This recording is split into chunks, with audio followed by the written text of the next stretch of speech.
The history of empire is often told through the deeds of men, generals, kings, and emperors whose names echo through the halls of time. Yet there are moments when a woman rises from oppression, her fury unmatched, her wrath unstoppable, and her vengeance so catastrophic that entire civilizations take notice. Boudica, queen of the Iceni tribe in 1st century Britain, is one such figure. A woman whose story is savage, brutal, and endlessly controversial. Her rebellion against Rome was not a mere skirmish or minor uprising. It was a blood-soaked campaign that reshaped the course of British history and left a legacy of terror and awe that still reverberates today. The humiliation of a queen. Boudica's story begins in oppression. The Iceni tribe, located in what is now East Anglia, had long maintained a tenuous alliance with the Roman Empire. Her husband, King Prasutagus, had ruled with cautious diplomacy, attempting to preserve Iceni autonomy while placating the overwhelming might of Rome. But when Prasutagus died around 60 CE, the fragile peace shattered. The Romans, seeing an opportunity to assert complete control, ignored Prasutagus's will, which had left half his kingdom to Rome and half to his daughters. Instead, Roman authorities seized the Iceni lands outright, pillaged the king's treasury, and humiliated the royal family.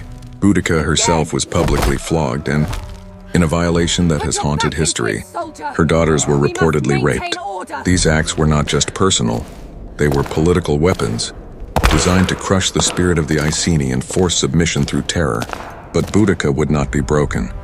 The humiliation of her family and the desecration of her people ignited a fury that would explode across Britain, transforming a grief-stricken queen into a warrior of unmatched ferocity. Rallying an army of vengeance, Boudica's response was immediate, ruthless, and meticulously strategic. She raised a massive army, not just of Iceni warriors, but of other tribes across Britain who had long chafed under Roman domination. Estimates suggest tens of thousands of men, trained in guerrilla tactics, skilled with swords, spears, and axes, answered her call. The ranks included men who had lost families, lands, and lives to Rome's oppression, and they were fueled by rage as much as loyalty. Boudica did not simply march to war. She planned a campaign of terror, leveraging psychological warfare as effectively as brute force. Her army moved swiftly, striking Roman settlements with ferocity, using fire and steel to dismantle both military and civilian infrastructure. Entire cities would burn under her command, and the screams of the innocent mingled with the cries of combatants in a chorus of chaos and death. The cities that burned. The first major target of Boudica's wrath was Camulodunum, modern-day Colchester, which at the time served as a Roman colonia, settlement for retired soldiers and a symbol of Roman authority. The city was poorly defended, relying on a small garrison of veterans ill-prepared for the scale of the rebellion. Boudica's forces overwhelmed them, and the city was razed to the ground. Roman temples, administrative buildings, and homes burned. Defenders and civilians alike were slaughtered. Ancient sources claim that tens of thousands of people died in the flames, though the exact numbers remain contested.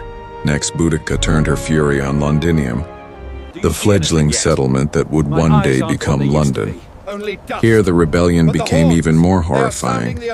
Contemporary accounts describe a deliberate, systematic massacre with men, women, and children slaughtered indiscriminately. Buildings were set aflame, streets ran with blood, and the psychological terror inflicted on survivors was profound.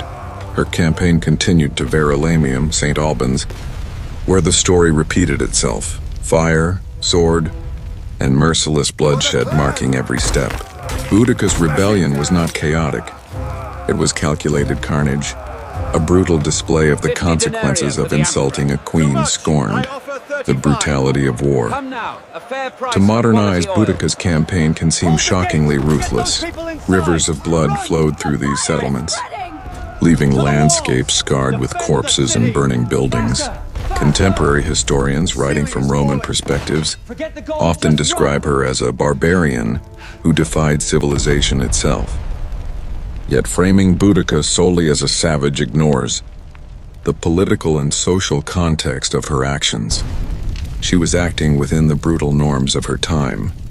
Resistance to empire, revenge for atrocity, and the assertion of sovereignty were inseparable from violence.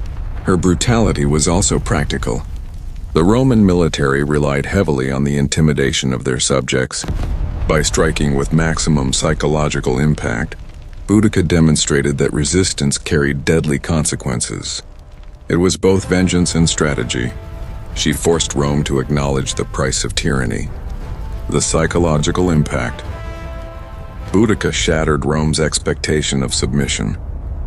The rebellion spread quickly, inspiring uprisings across Britain and striking terror into Roman administrators. While Roman chroniclers condemned her as a barbarian, later generations celebrated her as a symbol of resistance, though her vengeance was indiscriminate and morally complex. The military strategy, death, and legacy. Despite early success, the rebellion was ultimately crushed by disciplined Roman legions under commanders like Suetonius Paulinus. Accounts of Boudica's death vary, poison or battlefield, but her legend endured. Beneath the heroic myth lies a harsh truth. Her rebellion was a scorched earth campaign of mass death.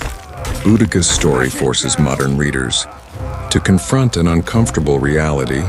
Power, vengeance, and survival often come at devastating human cost. Regardless of gender or cause, Boudica's rebellion did not end with triumph but with devastation. Whether she died by poison or fell amid the carnage, her legacy was sealed in blood and fire.